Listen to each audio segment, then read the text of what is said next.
All right, time to do another Q&A, so let's just jump straight in. First question is from Sam Krug. Hey Vine, I've got a question regarding AMRAP sets, and pardon if this is a kind of a silly question. So I've got a friend who can 1 rep max deadlift roughly the same amount as me, yet when we go down to a lighter weight, say 405, we can do 25 reps. He can do 25 reps while I can only do 7. This is pretty consistent across all lifts with me. I've got a good 1 rep max, but I can never get many reps on lower weights. Is there anything that you have found that can assist with muscular endurance? So this is something called strength endurance, meaning that you can have repeated bouts of efforts at a certain percentage of 1 rep max. So this is basically something that needs to be trained. From what I understand, it's a slightly different energy system. So if it crosses into like that more than 10-second duration, you start getting into the lactic acid system. So basically, it's the body's ability to process lactic acid or to live in that metabolic kind of pathway, to live in that environment. So if you wanted to get better at sets of 25, you're going to have to improve some of the things that are associated with living in that energy system. So you need to get fitter. So I'm not sure what your body size is, what your conditioning is like, all that kind of stuff. But if you're not fit, you're not going to be able to kind of do well with 25 rep sets and whatnot. This is where, especially on the deadlifts are tough, man. But this is where like breathing squats and things of that nature can really make it a good way to train this stuff, because you're kind of having the weight on you and you're kind of enduring that strength, if you will. So if you wanted to get better at sets of 25, you're gonna have to just get fitter and get better cardio, respiratory, function. That's what I kind of think about when I think about that. So I don't know what your friend does. Maybe, I don't know what his background is. Maybe he's more of an endurance athlete. I don't know what the background stories are, but he's probably a fitter guy than you, in period. That's kind of, I'm thinking to myself, like, I've got somebody close to me that's a cyclist, and I can squat much more than him. I can deadlift much more than him. But when we go up to Mount Lofty, so there's like a local mountain hill type thing. There's like a trail. It's really kind of popular here in Adelaide. And when we go up there, the thing takes about 45 minutes. Depends how quickly you want to walk it. I think it's like a 5K. Is that a 5K? I think it's like a 5K walk. And it takes like an hour. Some people take an hour and 15, hour and a half, whatever. Depends. It's pretty steep, right? I'm not sure what the elevation is, but it's fairly freaking hard work. Some of those portions are like, pretty much steep.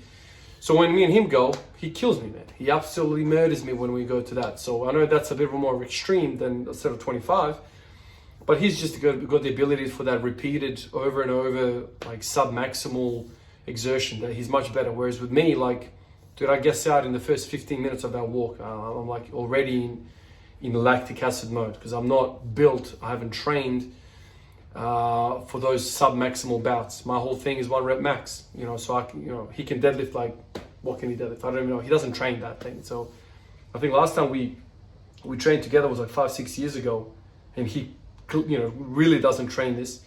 I think he was deadlifting like 140 kilos, and that was kind of enough for him.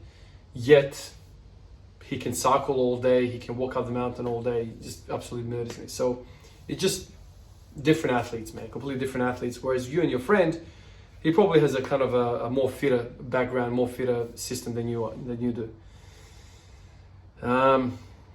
Rebuild 93 says, tips on dealing with anxiety from life and work. Man, so that depends on the individual. Life is stressful, whoever you are. Everyone's got shit to deal with. I don't believe that my life is worse than yours and whatever. It's all about the perception. It's all about how you process mentally what's happening around you. I do believe, though, everyone should have some sort of I want to say the word vessel, I don't know why, some sort of like method of blowing some of that steam out, So, some people turn to alcohol, drugs, some people turn to socializing on a Friday night, going out for beers and whatever, and partying and doing that stuff. That to me never really did it until I started doing this sort of stuff, when I started training, when I started to kind of have my time. This is, I guess it depends on where you are in life and what you do in life.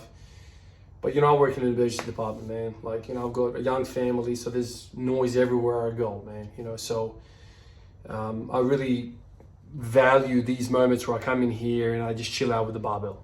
And it doesn't talk to me, I don't talk to it. I just sit here with my thoughts.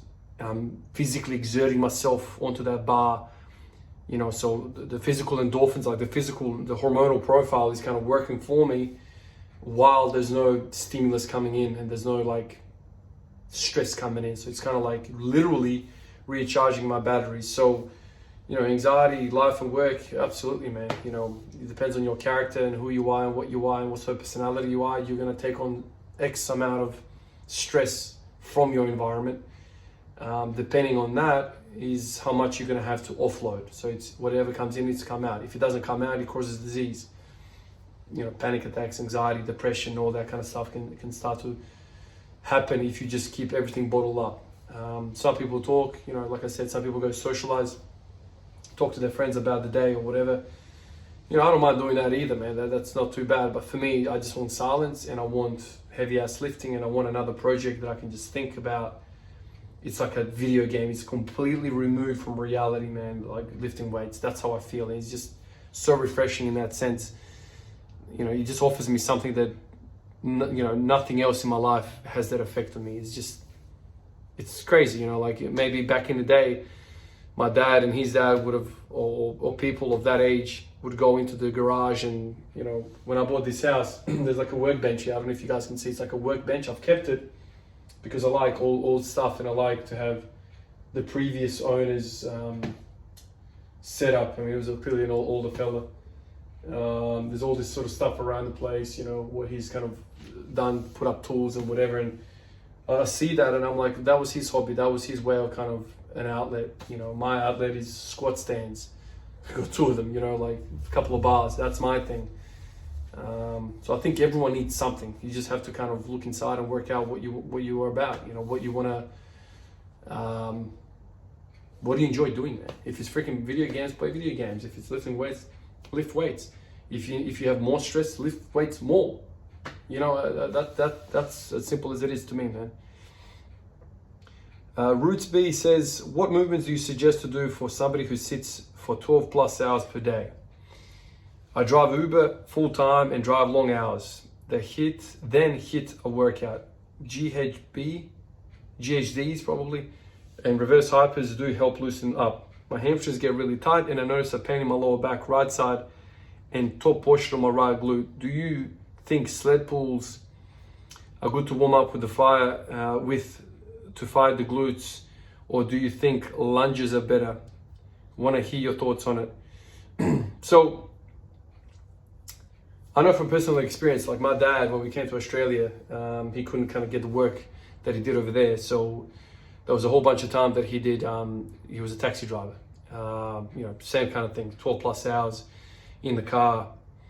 And this was years on end. This is kind of after he stopped kind of running. When we first came to Australia, he used to run all the time, like every night. He worked in a factory, so like a 9-to-5 type thing. Come home, we were in high school, both brother and I, and we would literally eat the lunch, dinner, whatever, and we'll go out and play, and he'll go for a run or whatever around the park while we're shooting. It used to be very active. And then as the years went on, he got rid of the factory work, started taxiing, and with taxiing came unfitness. His fitness started deteriorating. He was really flat. He just didn't have the energy to kind of 12, 14 hour kind of shifts in the car. And I remember, I've spoken about this story before. I remember one day, Sunday, it was during the Australian Open, like January kind of summer. We watched a couple of games on TV, whatever, went out to the local tennis court, and literally first step, like I hit the ball short. We just kind of walked on the court. So I underhand him the ball. I hit the ball over the net and goes short. He kind of lunges forward, kind of takes a step forward to kind of hit it. And then bang, his Achilles went off. He ruptured his Achilles after X amount of years of sitting in a car, you know, not working his cars, not working anything.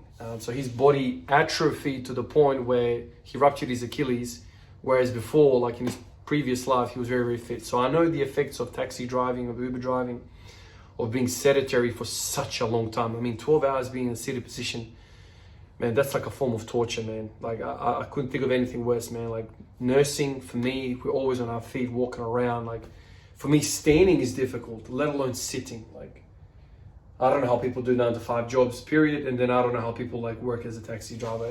Nightmare for me. So the way I think about it is, man, the way to reverse sitting is to think about all of the structures in your body which are shortened when you sit. So automatically I'm thinking the knees flexed and the hip is flexed. So what we need is knee extension and hip extension.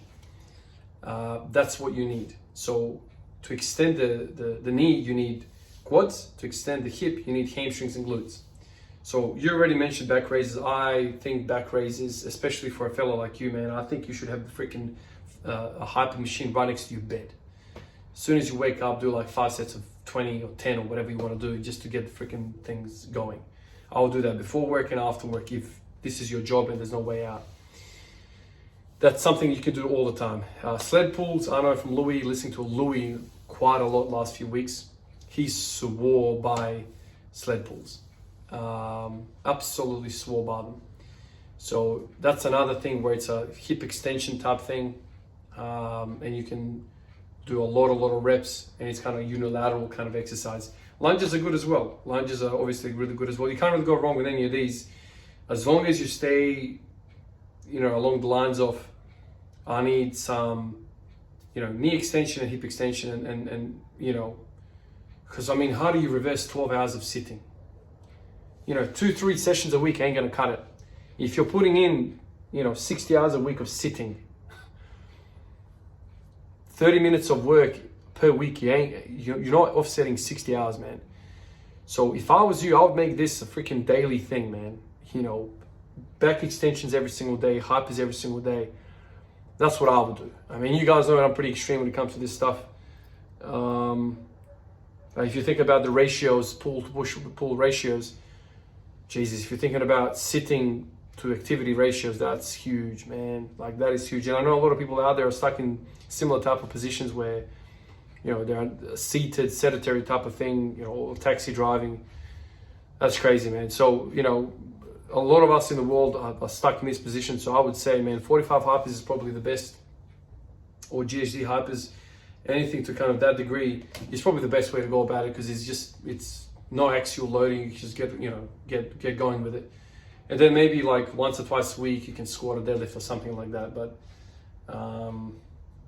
you know, I mean, 12 hours, if you're doing 12 hours every day for 5 days a week, you're a pretty busy guy, man. Like I do 12-hour shifts, but they're not every day, man. I don't work every day. You know, the reason why I do 12-hour shifts is because I bunch up all my hours so I can have 3-4 days off a week off type of thing. That's what I want. I mean, if I could do freaking 24-hour shifts, I would freaking work 2 days a week and then be done with it. That's what I would do. I don't know if you agree with that, but it's the cheapest option, I think, the 45 hypers. Anyway, guys, a bit of a shorter video today. I don't know if I missed some of the questions. I know there was a bit of a discussion on this channel, on Discord. You know, it was a bit of a discussion. So, you know, I've answered 3 questions. So I know last week I missed one of these because I was sick and, you know, busy and all that stuff. So just anything you guys want, I'm happy to do this once a week. So if anything pops up in one of the videos that I make, or in the discussions on Discord or anything like that, just dump them on this channel and I'll get to them when I can. All right, guys, catch you in the next one. Peace out.